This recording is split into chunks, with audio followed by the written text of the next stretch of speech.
Hallo und willkommen. Another Regal mystery movie has arrived. This movie played on September 29th, 2025, and the movie was Nuremberg. A World War II psychiatrist evaluates Nazi leaders before the Nuremberg trials, growing increasingly obsessed with understanding evil as he forms a disturbing bond with Airman Göring. Rated PG-13. Regal broke their own record with this week's movie selection, because Nuremberg doesn't release until November 7th, 2025. That's 39 days away. And on a more funny note, the family that left the theater for the threesome also left for this movie. I have no idea what type of film they're looking for. But anyway, Rami Malek plays Douglas Kelly, a military psychiatrist who's brought in to help analyze captured German leaders. His job is to create a profile on each one to assist in the trials against them. Rami does a good job overall, though I'm not really sure he was the best pick for the part. While he delivered his lines with conviction, sometimes his facial expressions didn't match. He often moves his mouth around as if he has something stuck in his teeth. It's very distracting to me, and it also detracts from the more serious scenes of the film. Russell Crowe plays German commander Hermann Göring, the second in line to succession after the Führer. He is the primary target of the Nuremberg trials because it's believed that if he is found guilty, all the others will be too. Göring is highly intelligent and a complete narcissist. Russell Crowe gives a spectacular performance. He has a commanding presence that demands your attention every time he is on screen. Crowe expertly controls his emotions, giving off a stoic demeanor while also coming off as personable. I wouldn't be surprised if this was an award-winning performance. Rounding out the trio of the main cast is Michael Shannon, who plays Justice Robert H. Jackson, the main prosecutor for the Americans. He is very dry and often somber. He understands the gravity of the trial and the implications it can have. Michael Shannon is a great actor, and he fills this role very nicely. You can feel both his strength and his uncertainty. I also want to mention Sergeant Howie Triest, played by Leo Woodall. He is the assigned translator for Douglas. Leo finds a great balance between his character's disdain for the prisoners while also respecting their human rights. The movie opens on a rural road where refugees are walking. World War II is over. All of a sudden, a fancy car comes weaving in and out of the crowd, honking its horn. In the back is Hermann Göring and his family. He surrenders to the American troops, much to their surprise. This scene felt so powerful. You can see how the Americans were astounded, but also in awe of the man that stood before them. Nuremberg, of course, focuses on the Nuremberg trials. Somehow, I didn't realize that this type of tribunal trial hadn't happened before. It was the first of its kind. It was just something that I expected to be simple and straightforward. But the Allied countries had to agree on every detail. This includes the United States, the United Kingdom, and the Soviet Union. Things like the charges, the judges, the lawyers, the penalties, the rules, the location, all of it. This had to be a societal and concerted effort. The world had to be shown the consequences. Criminals had to be held responsible for their actions. The film shows a more streamlined version of these negotiations. I think there was enough information to explain the process to a casual viewer, but personally, I would have liked a little bit more. For example, the Soviet influence was missing from pretty much the whole movie. We see Soviet judges, but we don't hear from them. We also never hear from their lawyers. It was weird because it was explained to us that the three superpowers had to work together to make this happen,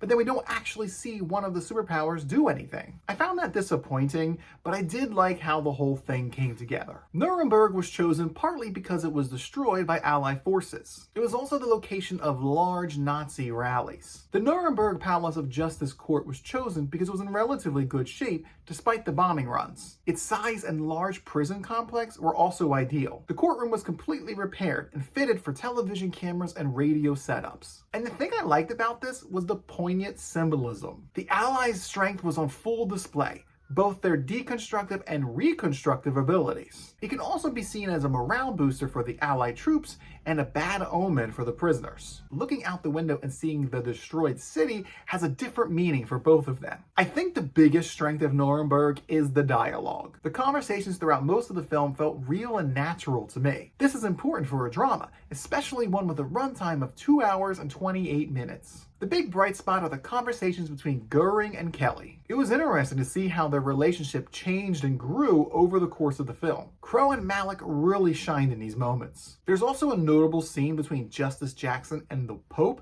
that I found especially tense. There were a few hiccups though. Some of Colonel Andrus' speeches were a bit over the top. The Colonel, played by John Slattery, would sound a bit too grandiose sometimes. There was also a scene where a character gives a very long monologue about their life. I think the information revealed is very important to that character's growth, but the speech felt a little too long. The pauses lingered a little too much. And the camera cuts to Rami Malek while he's making his odd faces, hurt the flow too. These little moments stalled the pacing, and it took a bit of time to gain that power back. But overall, the movie really flew by. As you can expect, there is plenty of non-English dialogue throughout the film, though it's pretty much only German, because again, there's no Soviets to be seen or heard from. The curious thing is that there are no subtitles throughout the entire film. The audience is at the mercy of the translator, much like how Dr. Kelly is too. It's an artistic choice that puts the audience at the same level as most of the American troops in the film. Now, I took 5 years of German, so I knew a bit more than the common person. But seriously, it was an interesting choice. Speaking of interesting choices, many of the characters are shown drinking a lot. There's an odd focus on it. Maybe that's to show how nerve-wracking of an undertaking this trial really is. Or maybe the real people these characters are based on were alcoholics? I don't know, it just felt like the characters were drinking all the time. Visually, the movie looked very beautiful. The sets and wardrobe felt authentic. Most of the filming was done in Hungary, and it looked great. There is some of that old-timey color grading that isn't really my favorite, but it wasn't overdone. There were some interesting shot transitions as well. Nothing too modern, just enough artistic flair to be compelling. There are also moments in the courtroom that are shown with an old black and white filter and a newsreel sound effect. Honestly, I didn't really enjoy that. I get that it was used to show that the proceedings were being recorded, but it felt a little gimmicky. I wouldn't have minded seeing actual courtroom footage, maybe over the credits. Now, during the trial, we are shown actual footage of the liberation of the camps. And it's a lot.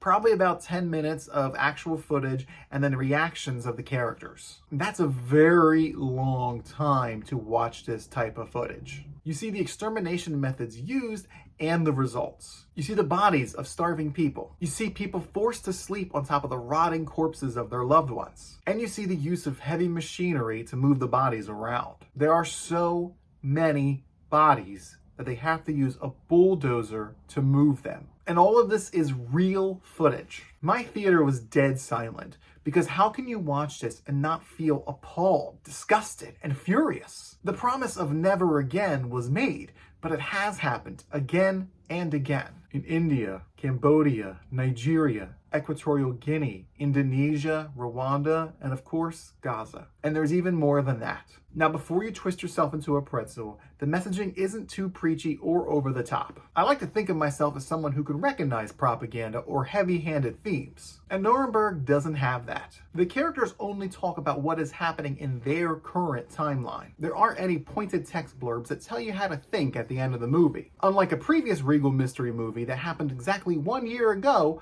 Whitebird. If you do happen to notice parallels between this film and today's society, that's because those parallels exist. And it's up to you, the viewer, to analyze that. In conclusion, Nuremberg is a character-driven, dialogue-heavy drama that explains how light was shown on one of the darkest moments of modern history. While it may not have the accuracy of a documentary, it is still educating and entertaining. And that is why I'm giving the Regal mystery movie Nuremberg the jury's verdict score of 8.5 out of 10. Some pacing issues and missing historical aspects hold it back slightly, but it's definitely a great film that is as relevant as ever. So, did you see the Regal mystery movie Nuremberg? If so, take the stand in the comment section down below and tell me what you thought. And don't forget to leave evidence that you actually watched the video by liking and subscribing now. Thanks for watching, and I'll see you next week.